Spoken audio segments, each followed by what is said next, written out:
तो जैसा कि लास्ट एपिसोड के अंदर हमने देखा था, जो जियांग होती है वो लिन चैन को कॉल करते हुए उसे बोलती है कि यंग मास्टर लिन चैन, हमें न्यूज़ मिली है कि सभी गिल्ड के प्लेयर आपको मारना चाहते हैं, तो इसीलिए जल्दी से आप हमारी गिल्ड के अंदर आ जाइए, क्योंकि यहाँ पर कोई भी आपको टच जो है वो नहीं कर पाएगा। जो सुनकर लिन चैन अपने मन में सोचता है कि मुझे याद है मेरी पिछली लाइफ के अंदर फर्स्ट हेवन गिल्ड का जो ट्रेजर है वो एक काफ़ी बड़ी गिल्ड के लीडर को मिला था, जिनकी गिल्ड भी बहुत ज़्यादा बड़ी थी, जिसके के अंदर हज़ारों मेंबर थे, लेकिन सभी गिल्ड एक साथ में मिलकर उसे जान से मार दिया, यहाँ तक कि उसकी पूरी गिल्ड को भी बर्बाद कर दिया और उसके ट्रेजर को भी छीन कर ले गए थे। और चूंकि जो गिल्ड लीडर था वो अपना जो ट्रेजर था उसे प्रोटेक्ट नहीं कर पाया, तो इसीलिए गिल्ड लीडर को जो अपनी गिल्ड थी वो भी बंद करनी पड़ गई, जिसका मतलब कि ये साफ है कि हेवन गेट का जो ट्रेजर है उसे यहाँ पर इस तरह से बचाया नहीं जा सकता।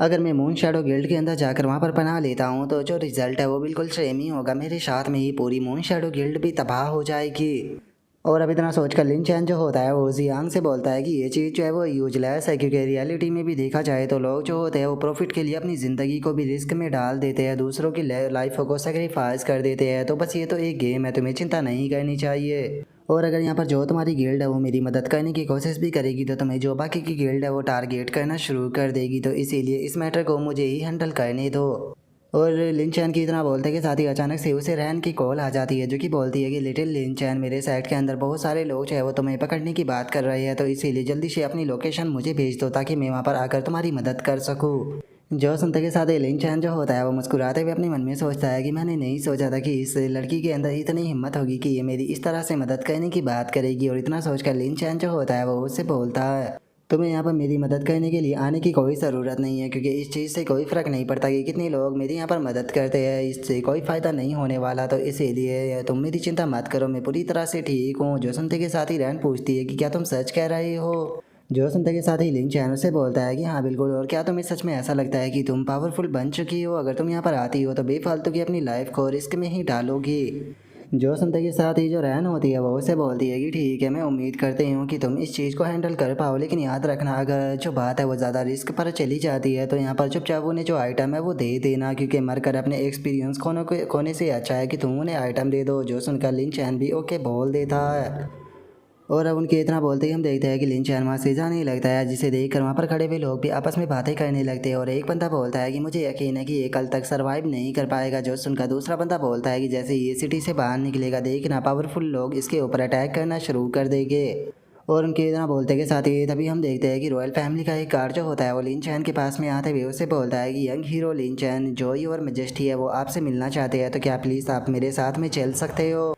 जो सुनते के साथ ही लिन चैन जो होता है वो अपने मन में सोचता है कि क्या हो गया, आखिर जो योर मेजेस्टी है वो मुझसे मिलना क्यों चाहते हैं, क्या मुझे यहाँ से भाग कर कहीं छुपने की जगह ढूंढ लेनी चाहिए। और अब इतना सोचकर लिन चैन जो होता है वो एम्प्रर के पास में आ जाता है। और जैसे ही लिन चैन वहाँ पर पहुँचता है, अचानक से जो एम्प्रर होता है वो भी घूर कर लिन चैन की तरफ देखने लगता है, जो देख कर लिन चैन भी घबरा जाता है। और घबराते हुए अपने मन में सोचता है कि एक मिनट, कहीं ये ओल्ड मैन जो है वो अपने शब्दों से पीछे तो नहीं हटने वाला ना। मुझे ऐसा क्यों लग रहा है कि ये यहाँ पर प्लानिंग कर रहा है कि मुझसे टेक्निक छीन कर मुझे यहीं पर ही मार देगा, ताकि किसी को भी इस बारे में पता ना चले। और अब इतना सोचते के साथ ही लिन चैन जो होता है वो उस हेवन ग्रेड की टेक्निक को निकाल कर जो एम्प्रर होता है उसे बोलता है कि एम्प्रर, अगर आप इस आइटम को वापस लेना चाहते हो तो आप ले सकते हो, प्लीज़ मेरे ऊपर थोड़ी मर्जी दिखाइए, मैं इसे रखना नहीं चाहता। और लिन चैन की इस बात को सुनते के साथ ही जो एम्प्रर होता है वो जोर जोर से हंसने लगता है। हंसते हुए जो लिन चैन होता है उसे बोलता है कि बच्चे, क्या मैं तुम्हें इस तरह का पर्सन लगता हूँ जो कि अपनी किसी चीज़ को देने के बाद में उनसे इस तरह से डरा कर वापस छीन लूँ? लगता है कि तुमने यहाँ पर कुछ गलत सोच लिया है, मैं इस तरह का पर्सन नहीं हूँ। अगर मैं इस तरह का पर्सन होता तो अभी तक मैं तुमसे ये टेक्निक छीन चुका होता। जो सुनते के साथ ही लिन चैन भी सुकून की सांस लेते हुए बोलता है कि वो लगता है कि मैंने ही कुछ गलत सोच लिया था। लेकिन योर मेजेस्टी, मैं आपसे एक चीज़ जो है वो पूछना चाहता हूँ कि क्या आपको मुझसे कोई ज़रूरी बात जो है वो करनी थी, जो कि आपने अकेले मुझे यहाँ पर मिलने के लिए बुलाया है। जो सुनने के बाद में जो एम्प्रर होता है वो लिन चैन से बोलता है कि हाँ, मुझे तुमसे दो ज़रूरी बात जो है वो करनी थी, जिनमें से अगर पहले मैटर की बात की जाए तो पहला मैटर जो है वो यहाँ पर डीमन एक्ट की तरफ से होने वाला है। मुझे लगता है कि जो डीमन एक्ट है वो एक बहुत ही बड़ा प्लान जो है वो बना रहा है ताकि वो हम लोगों के ऊपर अटैक जो है वो कर सके, तो इसीलिए मैं पूछना चाहता हूँ कि क्या जो तुम्हारी मास्टर है वो हमारा साथ देगी। जो सुनते के साथ ही जो लिन चैन होता है वो एम्प्रर से बोलता है कि योर मेजेस्टी, आपको चिंता करने की कोई ज़रूरत नहीं है। मैं आपको एक चीज़ जो है वो बिल्कुल क्लियरली बता सकता हूँ कि हमारा जो स्वॉर्ड सेक्ट है वो कभी भी डीमन सेक्ट का साथ जो है वो नहीं देगा। और वैसे तो अभी मेरी मास्टर जो है वो क्लोज्ड और कल्टीवेशन के अंदर है, लेकिन जहाँ तक मैं अपनी मास्टर को जानता हूँ, मैं आपको गारंटी के साथ में ये चीज़ कह सकता हूँ कि मेरी मास्टर जो है वो हर हाल में आपकी मदद करेगी। जो सुनकर एम्पर जो होता है वो लिन चैन से बोलता है कि चलो तुम्हारी बातें सुनकर मुझे काफ़ी ज़्यादा अच्छा हुआ, तो अब हम लोग जो है वो सेकंड मैटर के ऊपर बात करते हैं। जो सुनने के बाद में लिन चैन जो होता है वो बोलता है कि ठीक है और मेजेस्टी मुझे बताइए। जो सुनते के साथ ही जो एम्पर होता है वो लिन चैन से बोलता है कि ठीक है यंग हीरो लिन चैन, मैं आपसे एक चीज़ जो है वो पूछना चाहता हूँ कि क्या तुम्हारी शादी जो है वो हो चुकी है। जो सुनकर लिन चैन भी थोड़ा सा सरप्राइज हो जाता है और बहुत ही फनी तरीके से मना कर देता है। जो सुनकर अब एम्परर जो होता है वो लिन चैन से बोलता है कि ठीक है, तो यंग हीरो लिन चैन, मैं जानना चाहता हूँ कि आप मेरी जो डॉटर जी टोंग है उसके बारे में क्या सोचते हो। वैसे भी तुम दोनों एक दूसरे को पहले से ही जानते हो क्योंकि तुमने जी टोंग की जो जान है वो बचाई थी। जो सुनते के साथ ही अब लिन चैन जो होता है वो थोड़ा घबराते हुए जो जी टोंग होती है उसकी तरफ देखने लगता है और उसकी तरफ देखते हुए अपने मन में सोचता है कि आखिर इसके कहने का क्या मतलब है, क्या ये मुझे अपनी डॉटर के लिए एक पर्सनल गार्ड के रूप में रखना चाहता है। और लिन चैन के इतना सोचते के साथ ही जो एम्परर होता है वो लिन चैन से बोलता है कि यंग हीरो लिन चैन, मैं आपसे बात को घुमाकर जो है वो नहीं पूछूंगा, मैं आपसे बिल्कुल सीधा पूछता हूँ कि क्या आप मेरी जो डॉटर जी टोंग है उसके साथ में शादी करोगे। जो सुनते के साथ ही लिन चैन जो होता है वो जी टोंग की तरफ देखते हुए उसे बोलता है कि एम्परर सच बताओ तो जो प्रिंसेस है वो बहुत ही ज़्यादा खूबसूरत है, मैं क्या मुझे नहीं लगता कि इस पूरी डायनेस्टी के अंदर कोई भी ऐसा होगा जो कि प्रिंसेस से शादी करने के लिए मना कर पाए। और इतना बोलकर लिन चैन जो होता है वो अपने मन में सोचता है कि मैं शादी करना नहीं चाहता हूँ, लेकिन अगर मैंने डायरेक्टली एम्परर को मना कर दिया तो ये चीज़ एम्परर को गुस्सा भी दिला सकती है, जिसके बाद में हो सकता है कि मैं ये पहले छोड़कर भी ना चाह पाऊँ।